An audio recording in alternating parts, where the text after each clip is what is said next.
When I look back on my journey through life, I'm reminded of an ancient proverb that says, "Our days are but a vapor, appearing briefly before vanishing away." At 20, I couldn't grasp this truth.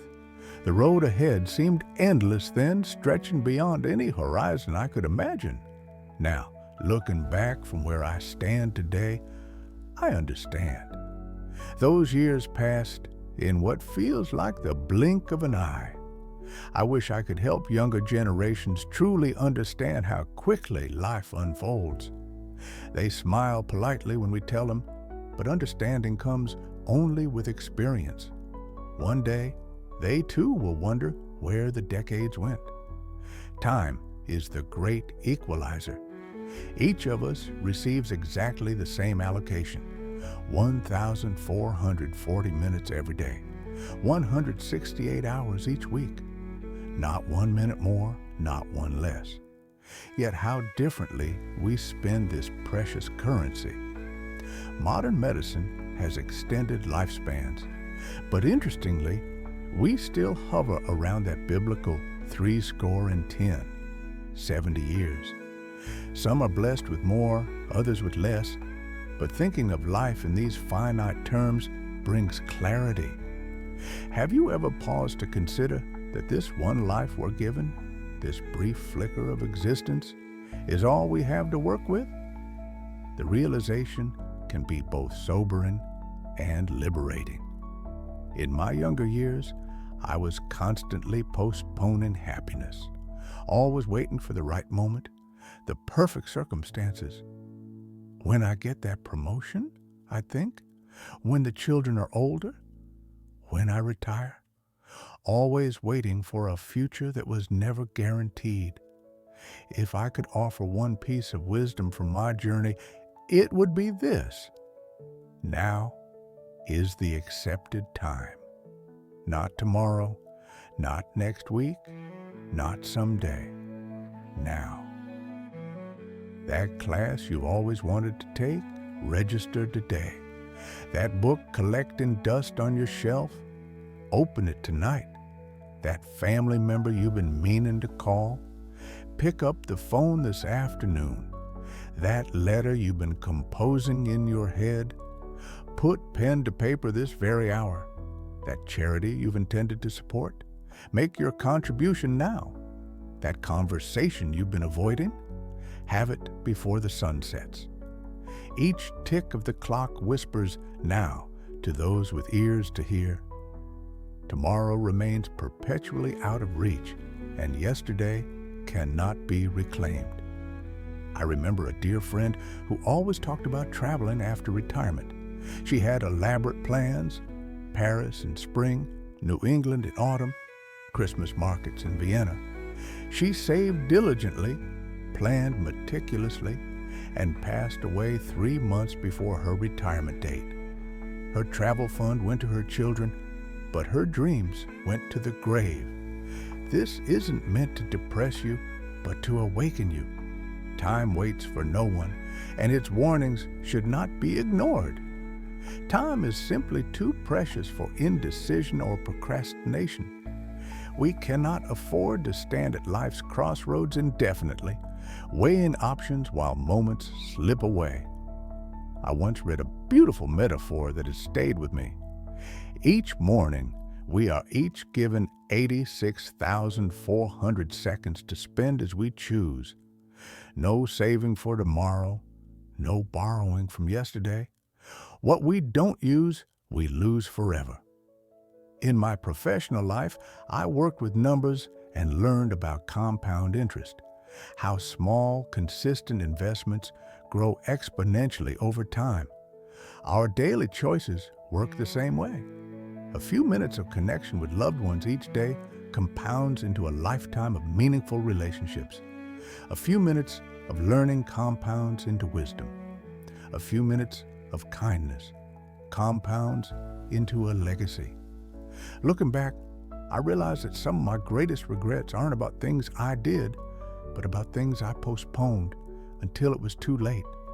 Conversations I never had, apologies I never offered, gratitude I never expressed, dreams I never pursued.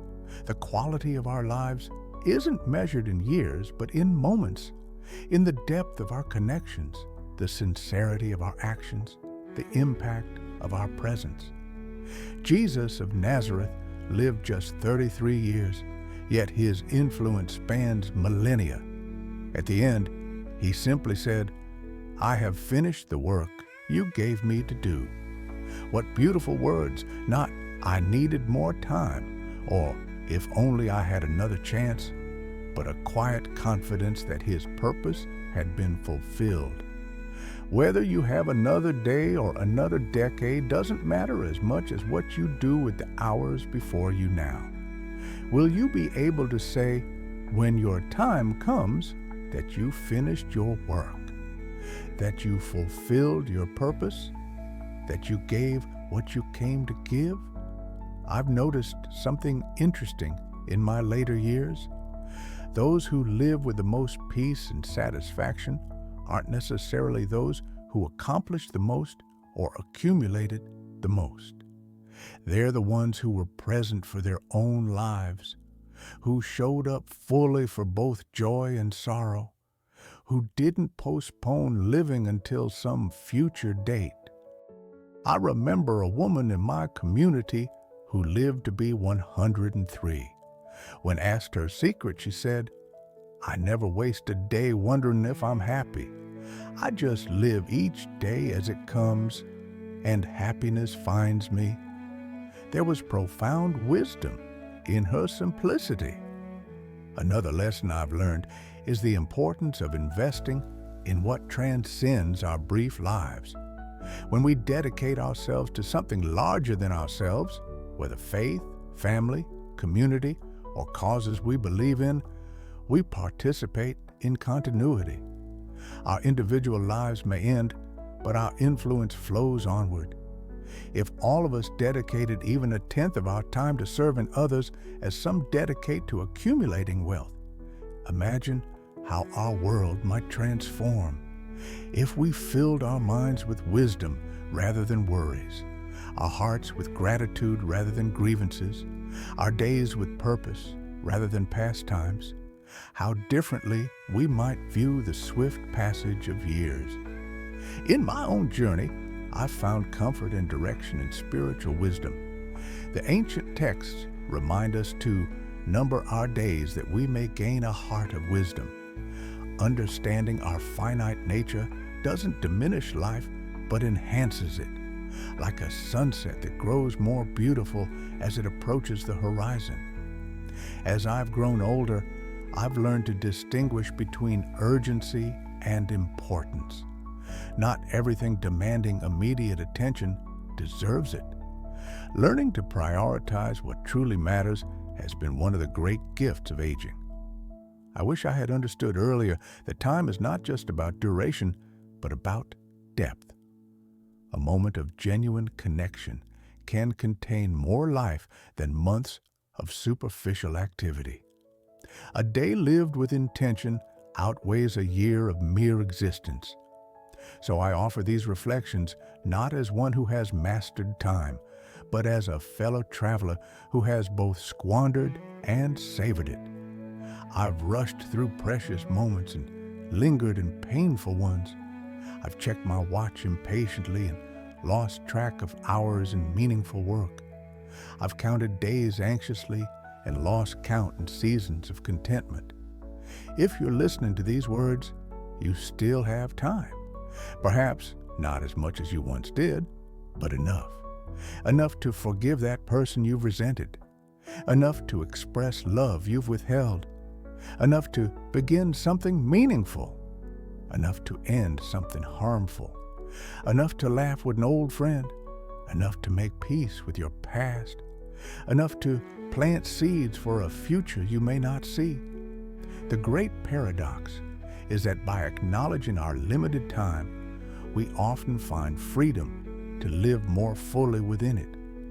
When we recognize that each day is both precious and precarious, we bring a different quality of attention to our moments.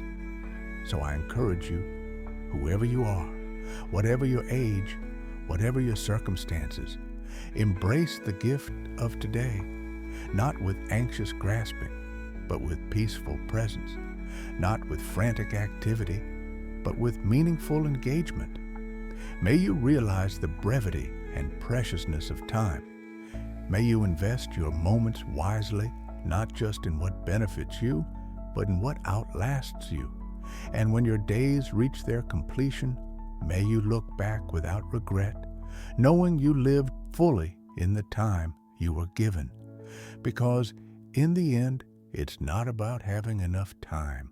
It's about making enough of the time we have. Today, this very moment, is all we can be certain of. Let's make it count.